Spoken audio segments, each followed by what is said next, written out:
കഴിഞ്ഞ ഒരു കാലഘട്ടത്തിൽ UDF-ന് 7 സീറ്റ് വരെ പാലക്കാട് ജില്ലയിൽ നിന്ന് കൊടുക്കാൻ വേണ്ടി കഴിഞ്ഞിട്ടുണ്ട്. 5 സീറ്റ് കൊടുത്ത സന്ദർഭം ഉണ്ടായിട്ടുണ്ട്. ഇപ്പോഴത്തെ നമ്മുടെ കാഴ്ചപ്പാട് വെച്ചുകൊണ്ട് ത്രിതല പഞ്ചായത്ത് തിരഞ്ഞെടുപ്പിലെ മുന്നേറ്റം മാനിച്ചുകൊണ്ട് നമ്മൾ ഒരു 7 സീറ്റ് UDF-ന് നൽകാൻ വേണ്ടി കഴിയും എന്നാണ് നമ്മളെ പ്രതീക്ഷ. ജില്ലയിൽ സീറ്റുകൾ അങ്ങോട്ടും ഇങ്ങോട്ടും വെച്ച് മാറാറുണ്ട്.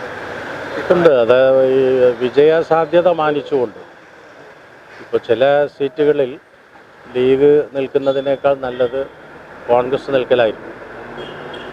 അപ്പോൾ അതൊക്കെ ഞങ്ങൾ ഒരു പരിശോധനയുടെ അടിസ്ഥാനത്തിൽ ചിലപ്പോൾ അങ്ങോട്ടും ഇങ്ങോട്ടും മാറലാണ് നല്ലത് എന്നാണ് ലീഗിൻ്റെ അഭിപ്രായം. പട്ടാമ്പിയും കോങ്ങാട് വെച്ച് മാറാൻ അങ്ങനെ അതല്ല, കോങ്ങാട് മണ്ഡലം നമ്മൾ മത്സരിക്കാൻ ഉദ്ദേശിക്കുന്നില്ല. നമ്മൾ സംസ്ഥാന കമ്മിറ്റിയെ നമ്മൾ അറിയിച്ചിട്ടുണ്ട്. അതായത് കോങ്ങാട് വേണ്ട എന്ന് പറയാനും വേണമെന്ന് പറയാനും ഒന്നും നമുക്ക് അധികാരമില്ല. പക്ഷേ നമ്മുടെ പാർട്ടിയുടെ നേതാക്കന്മാരുടെ ശ്രദ്ധയിൽപ്പെടുത്താൻ നമുക്ക് അധികാരമുണ്ട്.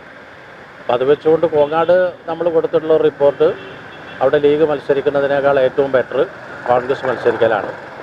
അത് കോൺഗ്രസ്സിന് കൊടുക്കലായിരിക്കും നല്ലത്. അതിന് ബദലായി വിജയസാധ്യതയുള്ള ഒരു സീറ്റ് മണ്ണാർക്കാടിന് പുറമെ പാലക്കാട് ഉണ്ടാവണമെന്ന് നമ്മൾ സ്റ്റേറ്റ് കമ്മിറ്റിയോട് ആവശ്യപ്പെട്ടു. പട്ടാമ്പി മണ്ഡലം കമ്മിറ്റി ആവശ്യപ്പെട്ടിട്ടുണ്ട്, ജില്ലാ കമ്മിറ്റി ആവശ്യപ്പെട്ടിട്ടുണ്ട്. പട്ടാമ്പിയിൽ ലീഗ് മത്സരിക്കും. എങ്ങനെയാണ് നമ്മളിപ്പോൾ അങ്ങനെ നമ്മൾ സ്റ്റേറ്റ് കമ്മിറ്റി അങ്ങനെ അവസരം ഉണ്ടാക്കി തരുമെന്നാണ് നമ്മൾ പ്രതീക്ഷിക്കുന്നത്. പട്ടാമ്പി ലീഗ് മത്സരിക്കാൻ കഴിയുമെന്നാണ് നമ്മുടെ പ്രതീക്ഷ. അല്ല, ഔദ്യോഗികമായി പറയേണ്ടത് നമ്മളല്ല. ഔദ്യോഗികമായി പറയേണ്ടത് പാണക്കാട് തങ്ങളാണ്. അത് ചർച്ചയുടെ അടിസ്ഥാനത്തിലേ അവർ പറയുള്ളൂ. ചർച്ച ആരംഭിക്കുന്നല്ലേ ഉള്ളൂ. ഏതായാലും ഞങ്ങൾ നല്ല പ്രതീക്ഷയിലാണ്, മത്സരിക്കുമെന്നുള്ള പ്രതീക്ഷയിലാണ്.